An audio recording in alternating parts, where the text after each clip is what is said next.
जय श्री कृष्ण भाइयों और बहनों। आज इस वीडियो में मैं आपको माघ मास महात्म्य के 12वें अध्याय की कथा सुना रही हूँ। शांताकारं भुजगशयनं पद्मनाभं सुरेशं विश्वाधारं गगनसदृशं मेघवर्णं शुभांगं लक्ष्मीकान्तं कमलनयनं योगनिर्ध्यानगम्यं वंदे विष्णुभवभयहरं सर्वलोकैकनाथं। गोपाल कृष्ण भगवान की जय। माघ मास महात्म्य 12वां अध्याय। माघ मास में स्नान दान का फल। इस अध्याय में माघ में जो स्नान दान किया जाता है उसके फल के बारे में बताया गया है। इतनी कथा सुनकर राजा दिलीप कहने लगे, हे ऋषिवर, माघ स्नान में ऐसा कौन सा विशेष गुण है जिसके एक बार करने के प्रभाव से विकुंडल स्वर्ग में चला गया और दूसरे के प्रभाव से अपने भाई कुंडल को स्वर्ग में भिजवा दिया। कृपा करके यह भली प्रकार वर्णन कीजिए। राजा दिलीप के ये वचन सुनकर महर्षि वशिष्ठ जी कहने लगे, हे राजन, जल स्वभाव से ही पवित्र होता है, निर्मल और जीवन स्वरूप है, इसलिए वेदों में जल को साक्षात नारायण स्वरूप कहा गया है। इसके सिवा जैसे सब ग्रहों में सूर्य और सब नक्षत्रों में चंद्रमा उत्तम है, उसी प्रकार सब महीनों में मकर संक्रांति वाले माघ महीना उत्तम है। जल स्वभाव से पवित्र है, निर्मल और जीवन स्वरूप है, इसलिए वेदों में जल को साक्षात नारायण स्वरूप कहा गया है। इसके सिवा जैसे सब ग्रहों में सूर्य और सब नक्षत्रों में चंद्रमा उत्तम है, उसी प्रकार सब महीनों में मकर संक्रांति वाला माघ महीना उत्तम है, क्योंकि इस महीने में हेमंत ऋतु का अंत और बसंत ऋतु का शुभ आगमन होता है।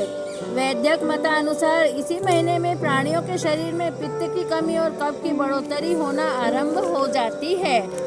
हे वैश्य, हे राजन, जब मकर राशि पर सूर्य स्थित होकर उस समय 5, 7 या 2 ही दिन विधि विधान से स्नान करने से शुक्ल पक्ष के चंद्रमा के समान पुण्य फलों की बढ़ोतरी हुआ करती है, क्योंकि मकर संक्रांति वाला तमाम महीना अत्यंत पवित्र और उसकी किसी भी तिथि में स्नान और दान आदि करने से मनुष्यों के पाप और तापों की शांति हो जाती है। अब मैं आपके सामने माघ स्नान की विधि का वर्णन करता हूँ, सावधानी से सुनो हे राजन। श्रेष्ठ मनुष्यों को कोई न कोई व्रत का नियम अवश्य धारण करना चाहिए। इसके सिवा व्रती को चाहिए कि वह जहाँ तक हो सके जमीन पर या तख्त पर आदि पर सोवे और तिल घृत का हवन तथा दान करता हुआ विष्णु भगवान की आराधना में मग्न रहे। हे राजन, भगवान के लिए व्रती को अखंड दीपक का पुण्य करते हुए ईंधन, कंबल, वस्त्र, जूते, कुमकुम, घी, तेल, कपास, कोठी, तोषक, कनात, पर्दे, भूमि, स्वर्ण, रत्न और अन्न आदि पदार्थों का श्रद्धा अनुसार दान करना ही चाहिए, क्योंकि बिना दान किए परलोक में न तो कुछ मिलता है और न इस लोक में सुखों की प्राप्ति होती है।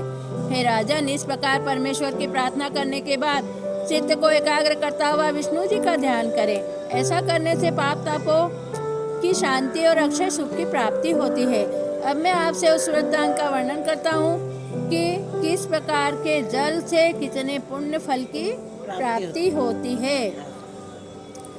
माघ मास महात्म्य का 13वें अध्याय की कथा आज यहीं समाप्त होती है।